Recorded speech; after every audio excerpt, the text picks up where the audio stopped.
जी नमस्कार। भोजपुरी का सबसे बेहतर न्यूज, बहुत आफत वाला तहलका बात, बॉलीवुड वर्सेस भोजपुरी लेके आया है। ऐसा बात बताएगा भाई आपका कि आपके होश उड़ सकते हैं। जी हाँ, भोजपुरी में अब वो होने जा रहा है जो पहले कभी नहीं हुआ है। दो घूंट मुझे भी पिला दे, शराब भी दे, फिर होता है क्या। लेकिन क्या होने जा रहा है वीडियो में बन रही है भाई जो है बात बता के जाएगा, ठीक है। लेकिन उससे पहले आपको हम कहना चाहेंगे कि देखिए 2022 का एंट्री जी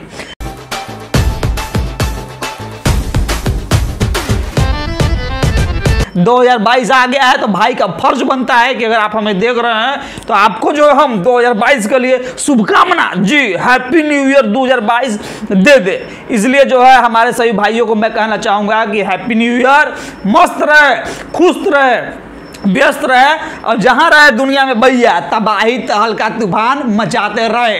22 में जो है छोड़ना नहीं है किसी को भी, टाइट रहना है, खुट्टा गाड़ के रहना है, ठीक है जी। तो चलिए आते हैं बात पॉइंट पर। देखिए भोजपुरी में जो है आज है 1 जनवरी, कल 2 जनवरी को जो है बहुत ही बेहतर जी दबंग स्टाइल में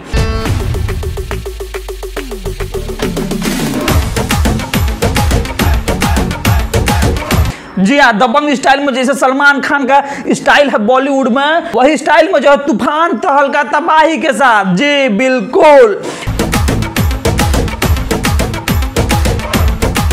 खेसारी लाल यादव का तहलका जो इंस्पेक्टर बने हैं दबंग, गाना का नाम है 2 घूंट मुझे भी पिला दे शराबी, फिर देख होता है क्या जी। हाँ 2 घूंट मुझे भी पिला दे, शराब भी दे, फिर होता है क्या। उसमें जो है सलमान खान जैसा लुक के साथ गाना में तबाही तूफान तहलका कल मचाने आ रहे हैं टीजर लेके। जी हाँ, सारे का महा भोजपुरी पर। तो क्या आप बेसब्री से उस टीजर के लिए इंतजार कर रहे हैं कि नहीं? भाई को कमेंट सेक्शन में कमेंट करके बताइए। हम मिलते हैं आपसे अगली बार, तब तक जय हिंद। ओह माय गॉड, नमस्कार।